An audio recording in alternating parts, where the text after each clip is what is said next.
سامعین کی خدمت میں سبیحہ کا پرخلوص آداب۔ ایکسٹرنل سروسز ڈویژن آل انڈیا ریڈیو کی Urdu service social media live میں آپ سبھی کا استقبال ہے۔ پیش خدمت ہے Urdu news magazine. News magazine کے آغاز میں آئیے سنتے ہیں حالات حاضرہ پر مبنی جہانما۔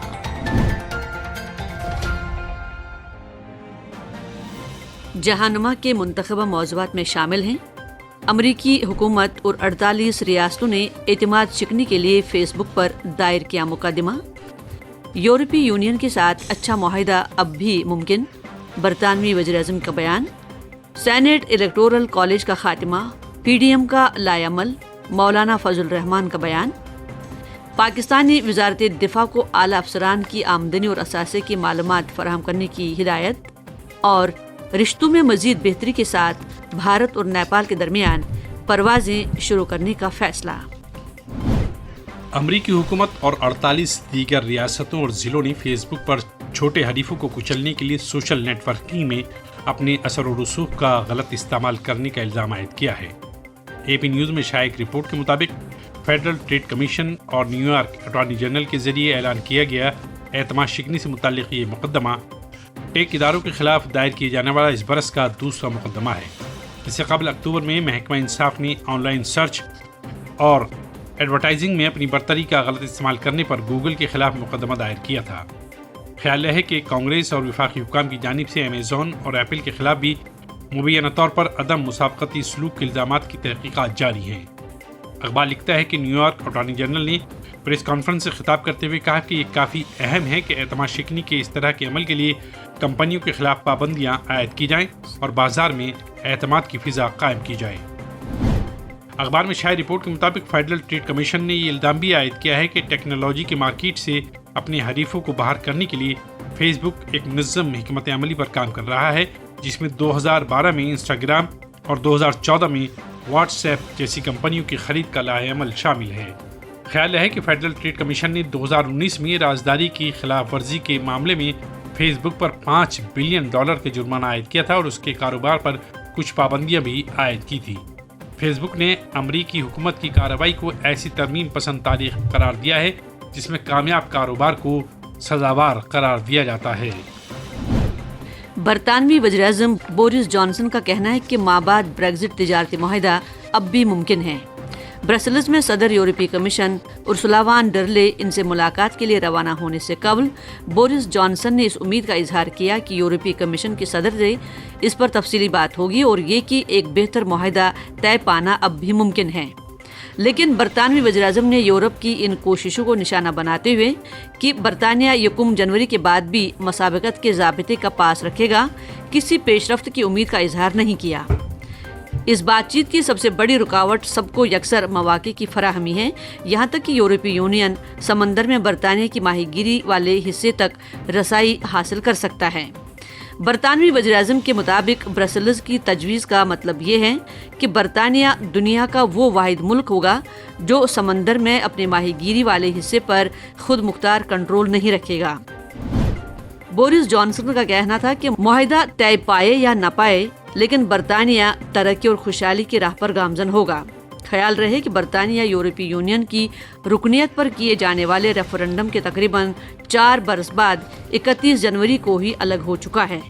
اب 31 دسمبر کو عبوری مدت کے اختتام سے پہلے دونوں ہی فریقوں کو معاہدے کے اصول و ضوابط طے کرنے ہیں۔ پاکستان میں اپوزیشن کی 11 جماعتوں کے اتحاد پاکستان ڈیموکریٹک موومنٹ PDM کا کہنا ہے کہ پاکستان تحریک انصاف کی حکومت کو آئینی یا جمہوری حکومت قرار نہیں دیا جا سکتا۔ روزنامہ ایکسپریس ٹریبیون میں شائع ایک رپورٹ کے مطابق پاکستان ڈیموکریٹک موومنٹ کے صدر مولانا فضل الرحمان نے کہا ہے کہ اگر ایوان بالا کے انتخابات موجودہ اسمبلیوں کے ذریعے ہی منعقد کرائے جاتے ہیں تو خیال کیا جائے گا کہ ان میں بھی دھاندلی کی گئی ہے۔ پاکستان پیپلز پارٹی کی چیئرمین بلاول بھٹو زرداری، پاکستان مسلم لیگ نواز کی نائب صدر مریم نواز اور PDM کے دیگر رہنماؤں کے ساتھ اسلام آباد میں میڈیا سے خطاب کرتے ہوئے مولانا فضل الرحمان نے کہا کہ پاکستان میں جمہوریت کا نام و نشان باقی نہیں رہا ہے اور یہ کہ یہاں آمریت کی ہر دھرمی نے جمہوریت کو خاک میں ملا دیا ہے۔ اخبار لکھتا ہے کہ جمعیت علماء اسلام فضل اور PDM کے سربراہ مولانا فضل الرحمان کا کہنا تھا کہ سینٹ الیکٹورل کالج کا خاتمہ ان کے جمہوری اور آئینی جدوجہد کا ایک حصہ ہے اور یہ کہ اس کے لیے ایک لاہ عمل پر کام ہو رہا ہے اور آئین کے ماہرین اس کے تعلق سے مشورے بھی لیے جا رہے ہیں۔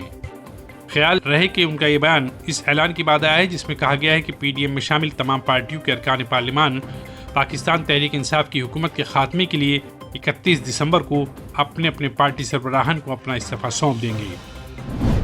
ان کا کہنا تھا کہ 13 دسمبر کو مجوزہ ریلی کا انعقاد ہر حال میں کیا جائے گا جو لاہور کے لیے ایک تاریخ ساز دن ثابت ہوگا۔ ان کا مزید کہنا تھا کہ حکومت پی ڈی ایم کے جلسے کو روکنے کی ہر ممکن کوشش کرے گی جس سے نپٹنا ہوگا۔ اگر راستوں میں رکاوٹیں پیدا کی جاتی ہیں تو نئی راہیں بنانی پڑیں گی، لیکن حکومت کسی طرح سے بھی لوگوں کے سیلاب کو نہیں روک سکتی۔ ایکسپریس ٹریبیون میں شائع رپورٹ کے مطابق پاکستان پیپلز پارٹی کے چیئرمین بلاول بھٹو زرداری کا کہنا تھا کہ پی ڈی ایم سے وابستہ تمام پارٹیاں ایک پیج اور ایک اسٹیج پر ہیں، لہذا یہ اتحاد پی ٹی آئی حکومت کو باہر کا راستہ دکھانے کے لیے تمام پارلیمانی اور جمہوری متبادل اختیار کرے گا۔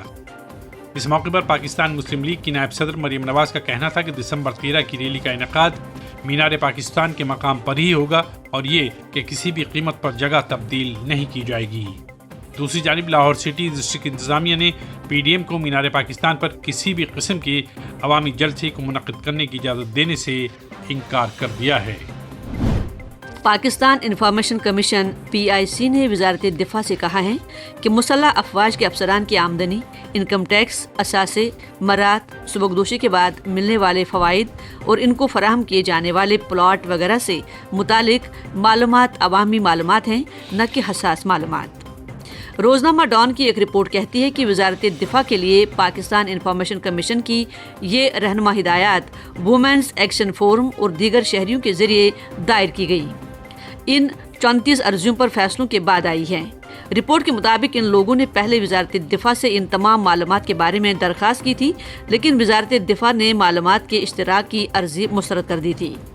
وومنز ایکشن فورم کا کہنا ہے کہ اس نے فوج کے سربراہ لیفٹیننٹ جنرل، میجر جنرل اور بریگیڈیئر اور فضائیہ کے چیف مارشل، ایئر مارشل اور ایئر وائس مارشل اور کوموڈور بحریہ کے ایڈمرل، وائس ایڈمرل اور ریئر ایڈمرل اور کوموڈور کی آمدنی اور دیگر مرات کے بارے میں تفصیلات کے لیے عرضیاں دی تھیں۔ اخبار لکھتا ہے کہ PIC نے وزارت دفاع سے کہا ہے کہ right of access information rules 2019 کے اصول 3 کے مطابق شہریوں کی درخواست پر رد عمل کے لیے پبلک انفارمیشن افسر کا تعین وزارت دفاع کی ذمہ داری ہے۔ PIC نے لوگوں کی طلب کردہ معلومات کو 10 دنوں کے اندر فراہم کر دینے کی ہدایت دی ہے اور ساتھ میں یہ انتباہ دیا ہے کہ اگر اس پر عمل آوری نہیں ہوتی ہے تو متعلقہ افسر پر جرمانہ عائد کیا جائے گا۔ وومنز ایکشن فورم کا کہنا ہے کہ وزارت دفاع نے پہلے قوانین کا حوالہ دے کر فوجی افسران کے تعلق سے معلومات فراہم کرنے سے انکار کر دیا تھا، لیکن حقیقت یہ ہے کہ عوام کے مفادات، آئین کی حفاظت اور تمام لوگوں کو بنیادی اور مساوی حقوق فراہم کرنے میں پنہاں ہیں۔ بھارت نے نیپال کے لیے اپنی پروازیں پھر سے شروع کرنے کا فیصلہ کیا ہے۔ ٹائمز آف انڈیا میں شائع ایک رپورٹ کے مطابق 9 مہینوں کے وقفے کے بعد بھارتی حکومت نے رسمی طور پر نیپال کے لیے پروازیں شروع کرنے کی تجویز کو منظوری دے دی ہے۔ اخبار لکھتا ہے کہ گزشتہ مہینے خارجہ سیکرٹری ہرش شنگلا نے نیپال کے دارالحکومت کاٹمانڈو میں نیپال کے اعلیٰ افسران کے ساتھ اپنی میٹنگوں میں دونوں ملکوں کے درمیان عوامی رابطہ شروع کرنے کی ضرورت پر تبادلہ خیال کیا تھا۔ بات چیت کے ایجنڈے میں ایئر ببل سفر شروع کرنا بھی شامل تھا۔ ذرائع کے مطابق نیپال کی قیادت نے بھارت کے ساتھ ٹریول ایئر ببل کی تجویز پر مثبت رد عمل کا اظہار کیا تھا۔ ایک نیپالی افسر کے حوالے سے اخبار لکھتا ہے کہ لمبے عرصے سے پھنسے لوگوں کے لیے کافی اہم ہے۔ اس کے علاوہ بہت سارے لوگوں کو تجارتی مقاصد اور طبی وجوہات کی بنا پر بھی سفر کرنے کی ضرورت پڑتی ہے۔ ایئر ببل کی تجویز کے متعلق بھارت کی رضامندی سے دہلی میں واقع نیپال کے سفارت خانے کو مطلع کیا جا چکا ہے۔ خیال ہے کہ شرنگلا نے اپنی میٹنگوں میں نیپال کو بھارت کے بازار سے فائدہ اٹھانے کی بھی دعوت دی۔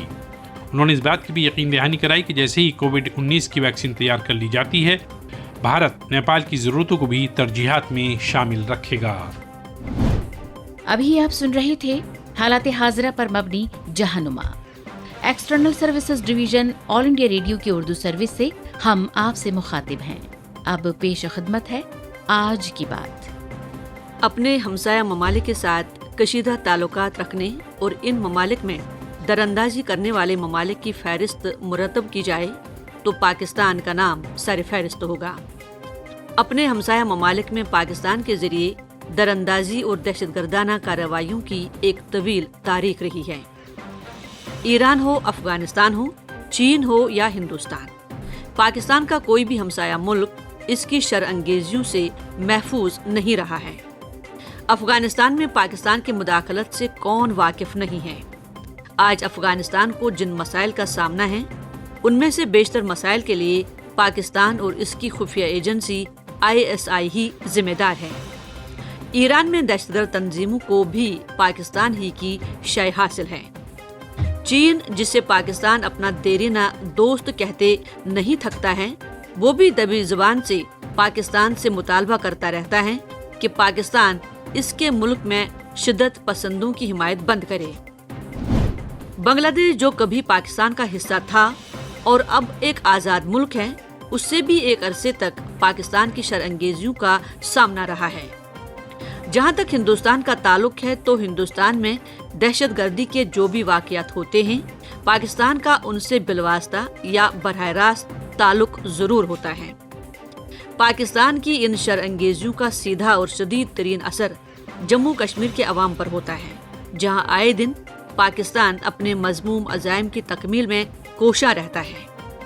इसी किस्म के एक मामले की समाअत के दौरान जम्मू कश्मीर हाई कोर्ट ने कहा है कि जम्मू कश्मीर में ISI के जरिए दहशतगर्दी की बेहिमाना कार्रवाइयाँ की जा रही हैं, जिसके मोहरे दुबई और अबू ज़हबी में बैठकर हिंदुस्तान की रियासत में ये घिनौना खेल खेलते हैं।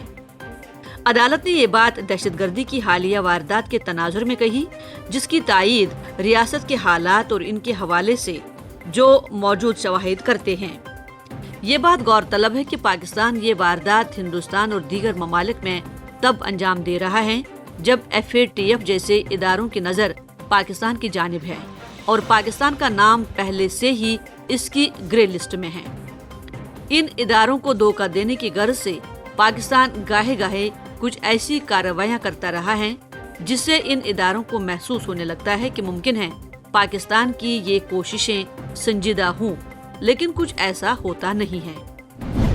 जैसे ही बैनुल-अक़वामी इदारे पाकिस्तान के हवाले से मुतमईन होते हैं, पाकिस्तान की बिलवास्ता या बराह रास्त कार्रवाइयाँ हिंदुस्तान या अफगानिस्तान में शुरू हो जाती हैं। इस हवाले से हिंदुस्तान जब भी पाकिस्तान से इन कार्रवाइयों को रोकने का मुतालबा करता है, पाकिस्तान हर बार इन दावों को बेबुनियाद बताकर खुद को पाक साफ जाहिर करने की कोशिश करता है। हिंदुस्तान ने आला ज़रफ़ी का मुज़ाहरा करते हुए ISI को अपने मुल्क में आकर जांच करने की भी दावत दी, लेकिन तमाम कोशिशें बेनतीजा साबित हुई। अजीब इत्तेफाक है कि पाकिस्तान जिन शवाहिद का मुतालबा हिंदुस्तान से करता रहा है, वो शवाहिद इसके अपने पार्लिमान से ही मिल गए। जब हुकूमत के एक वजीर फवाद चौधरी ने हिंदुस्तान के पुलवामा में पाकिस्तानी कार्रवाई को बड़े फखरी अंदाज में पाकिस्तान के जरिए की गई कार्रवाई कहा। हिंदुस्तान हमेशा ये कहता रहा है कि पुलवामा में फौज पर होने वाला दहशतगर्दाना हमला पाकिस्तान के जरिए कराया गया था, लेकिन पाकिस्तान ने इसे कभी तस्लीम नहीं किया। हद तो ये है कि फवाद चौधरी के इस बयान के बाद भी पाकिस्तान का रवैया वही रहा। दरअसल आर्मी बिरादरी के सामने हिंदुस्तान को बदनाम करने के लिए पाकिस्तान सरजमीन कश्मीर पर मुसलसल दहशतगर्दी में मुलविस रहा है। जब इन कार्रवाइयों को रोकने या दहशतगर्दों को हिरासत में लेने के लिए हिंदुस्तान की जानिब से कोई कार्रवाई की जाती है, तो पाकिस्तान की जानिब से इसे इंसानी हुकूक की पामाली बताया जाता है। एक जमाना था जब पाकिस्तान के इस बयानी को थोड़ी बहुत कबूलियत हासिल थी, लेकिन अब हालात यकसर तब्दील हो चुके हैं। आलमी बिरादरी को मालूम है कि कश्मीर में पाकिस्तान ही की वजह से हालात खराब होते हैं और फिर पाकिस्तान खुद ही हिंदुस्तानी मजालिम की झूठी कहानी दुनिया को सुनाने लगता है। यहाँ तक इस्लामी ममालिक भी पाकिस्तान के इस बयाने को मुस्तरद कर चुके हैं और पाकिस्तान सिफारती सतह पर तन्हाई का शिकार होता जा रहा है। फिलहाल बहुत से मामलात में पाकिस्तान को चीन की हिमायत हासिल है, लेकिन वो दिन दूर नहीं जब हिंदुस्तान की तरह चीन भी पाकिस्तान से खुलकर ये मुतालबा करता नजर आएगा कि पाकिस्तान चीन में शिद्दत पसंदी को हवा देना बंद करे। ये बात भी काबिल गौर है कि आखिर क्या वजह है कि एक ऐसा मुल्क जिसे इस खित्ते का शहरग होने का ज़म है, वो आलमी सतह पर तन्हाई का शिकार है। आप सुन रहे थे आज की बात। ऑल इंडिया रेडियो की उर्दू सर्विस से अब सुनते हैं खबरनामा के तहत खबरें। अब आप अब्दुल मालिक से खबरें सुनिए।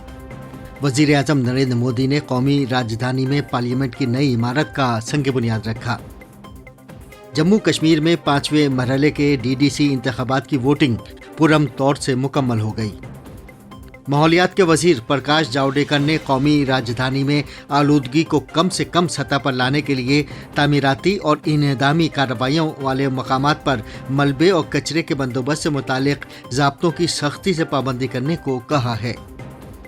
और कोविड-19 की जांच की मजमूई तादाद 15 करोड़ के निशाने को पार कर गई है।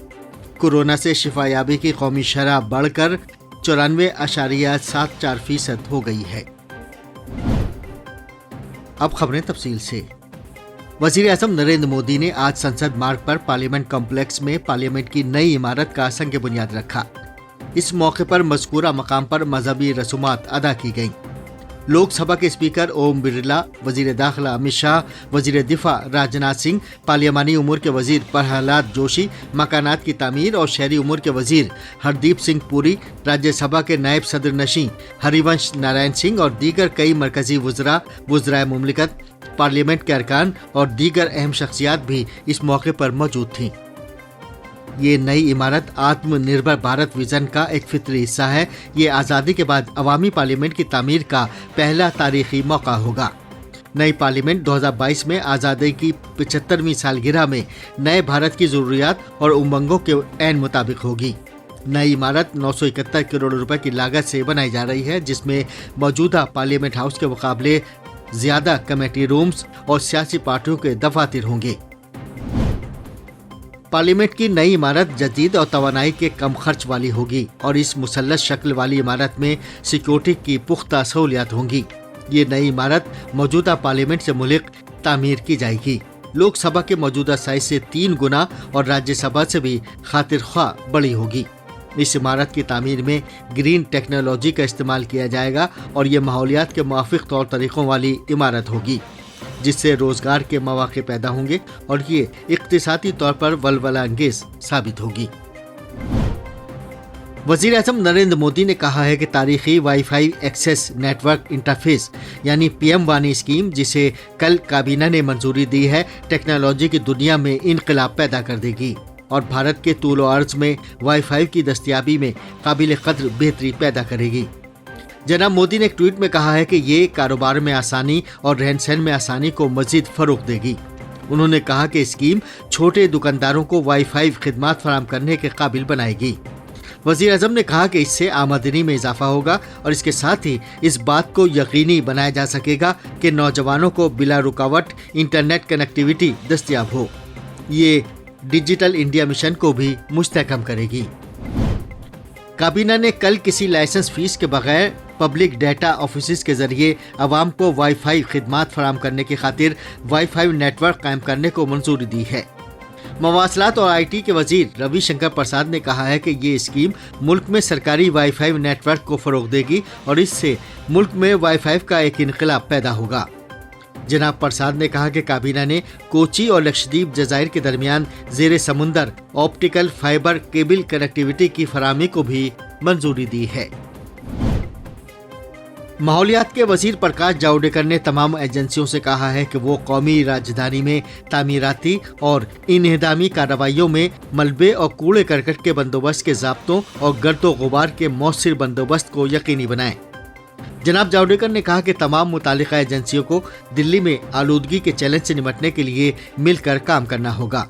उन्होंने कहा कि आलूदगी कंट्रोल के मरकजी बोर्ड ने Delhi state industrial development corporation, Delhi जल बोर्ड, दिल्ली रियासती PWD, DDA, CPWD, DMRC, NHAI और MTNL को हिदायत जारी करके कहा है कि वो दिल्ली NCR में तामीराती और इन्हदामी मकामात पर गर्दो गुबार को कम करने के लिए ज़ाब्तों पर सख्ती से अमल दरामद करें।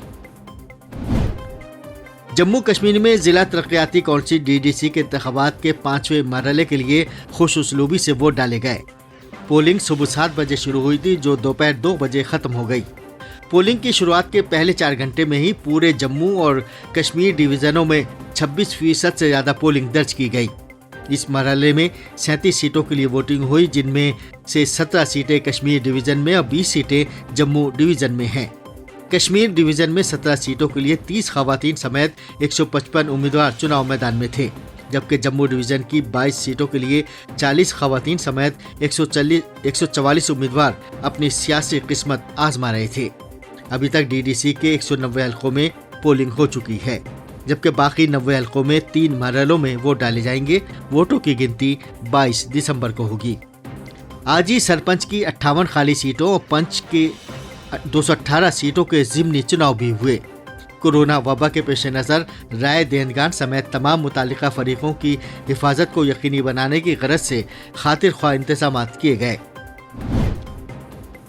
आसाम में चिरांग और कोकराझार जिलों में बोडोलैंड इलाकाई कौंसिल बीटीसी इंतखाबात के दूसरे और आखिरी मरहले के लिए पोलिंग जारी है, जिसके लिए सिक्योरिटी के सख्त इंतजाम किए गए। दोपहर 1:30 बजे तक लगभग 51.51% पोलिंग हो चुकी थी।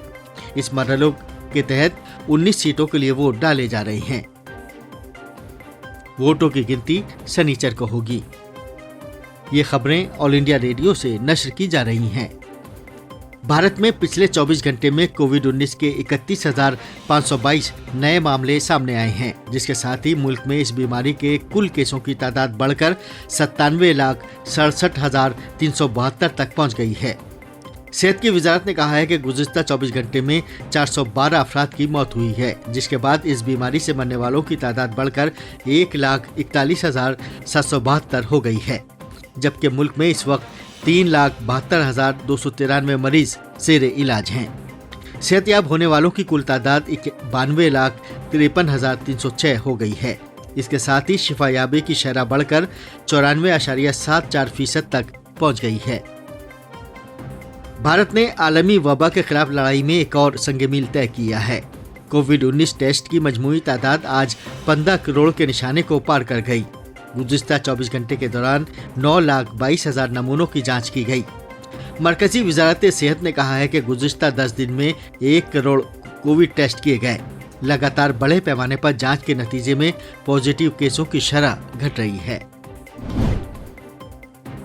सड़क ट्रांसपोर्ट और शाहराहों के वजीर नितिन गडकरी ने आज वीडियो कॉन्फ्रेंसिंग के जरिए सोन दरिया के ऊपर 1.5 किलोमीटर तवील 3 लेन वाले कोइलवाड़ पुल का इफ्तिताह किया। पुल की तामीर पर 266 करोड़ रुपए की लागत आई है। रेल और सड़क आमदोरफ्त का मौजूदा 2 लेन वाला पुल 138 बरस पुराना है। इसकी जगह 6 लेन वाला पुल तामीर कराया जा रहा है। ये पुल बिहार और उत्तर प्रदेश के दरमियान अहम सड़क राब्ता है। वजीर दिफा राजनाथ सिंह ने आज ASEAN defence ministers meeting plus यानी ADMM प्लस के क़याम की 10वीं सालगिरह के मौके पर वर्चुअल शिरकत की। अपने खिताब में जनाब सिंह ने कहा कि साइबर सिक्योरिटी और मिलिट्री मेडिसिन आज हमारे चैलेंजों में सरे फहरिस्त हैं। उन्होंने कहा कि आसियान के बराह रास्त मवासलाती बुनियादी ढांचे में तोसी से मुतालिक खाके की मंजूरी एक और अहम कदम है। महाराष्ट्र में नए सनअतकारों के लिए बुनियादी सहूलियात और साजगार माहौल फराम करने के लिए आलमी मेयार का इंक्यूबेशन सेंटर कायम किया जा रहा है। रियासती हुकूमत इस सिलसिले में अमेरिका में न्यूयॉर्क की कॉर्नेल यूनिवर्सिटी के साथ एक मुफाहमतनामे पर दस्तखत करने वाली है। इसके साथ ही महाराष्ट्र इस तरह के मरकज वाली पहली रियासत बन जाएगी और किसी बैनुल-अक़वामी यूनिवर्सिटी के साथ मुफाहमतनामा करने वाली पहली रियासत होने का एजाज़ भी हासिल कर लेगी। इंक्यूबेशन सेंटर में नए सनअतकारों और इख्तिराई स्टार्टअप्स को सहूलियात फराहम की जाएंगी। दाखिली उमूर के मरकजी वजीर मुमलिकत जी किशन रेड्डी ने आज हैदराबाद के नज़दीक हकीमपेट में CRPF ग्रुप सेंटर में दिव्यांग यानी माजूर अफराद को बाइख्तियार बनाने के एक सेंटर का इफ्तिताह किया है। ये अपनी नौयत का पहला इदारा है जहां मरकजी मुसल्लह पुलिस फोर्सेस CAPF के उन दिव्यांग सिपाहियों को बाज़ाबतकारी और हुनरमंदी फराम की जाएगी जिन्होंने ड्यूटी के दौरान संगीन नौयत की चोटें खाई हैं। और आखिर में अहम खबरों की सुर्खियां एक बार फिर। वज़ीर आज़म नरेंद्र मोदी ने कौमी राजधानी में पार्लियामेंट की नई इमारत का संग बुनियाद रखा। जम्मू कश्मीर में 5वें मरहले के DDC इंतखाबात की वोटिंग पुरम तौर से मुकम्मल हो गई। माहौलियात के वजीर प्रकाश जावड़ेकर ने कौमी राजधानी में आलूदगी को कम से कम सतह पर लाने के लिए तामीराती और इंदामी कार्रवाइयों वाले मकामात पर मलबे और कचरे के बंदोबस्त से मुतालिक ज़ाब्तों की सख्ती से पाबंदी करने को कहा है। और कोविड-19 की जांच की मजमूई तादाद 15 करोड़ के निशाने को पार कर गई है। इसके साथ ही खबरों का यह बुलेटिन खत्म हुआ। इस खबरनामे के साथ ही उर्दू न्यूज मैगजीन का आज का शुमारा अब इख्तिताम पजीर होता है। अगला प्रोग्राम लेकर आपकी खिदमत में फिर हाजिर होंगे। तब तक के लिए खुदा हाफिज, शब बखैर, जय हिंद।